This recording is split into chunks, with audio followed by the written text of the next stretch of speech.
A new risk map suggests the upper Clark Fork Valley from Bonner to Clinton and areas west of Lolo still have a very high risk of burning in wildfires. As I found out, the new designations are part of a map that's the underpinning of Missoula County's Community Wildfire Protection Plan. The old adage is that if you fail to plan, you plan to fail. And Missoula County leaders are taking that to heart as they take the wraps off a community wildfire protection plan that's been under development for more than a year. This plan is a way for us to communicate what the relative fire risk and hazard that we face in Missoula County so that we can all be more informed and we can make better decisions. The plan is actually an update of a simpler document which was first developed in 2005, and it reflects the changes we've seen in those intervening dozen years, from development in the wildland-urban interface to the increasingly intense wildfires. And that's not only been assembled in a comprehensive document, but in a versatile online mapping tool that allows anyone to access the data and the maps which show the greatest risk of wildfire.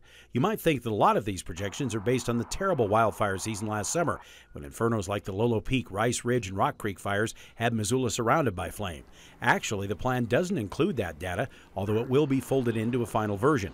But it shows the science behind the plan, with maps that foreshadowed the risk from both Lolo Peak and Rice Ridge. The fire season of 2017, while wasn't anticipated as part of this update, really has given this plan a lot more relevance to the community and why having a community wildfire protection plan is important.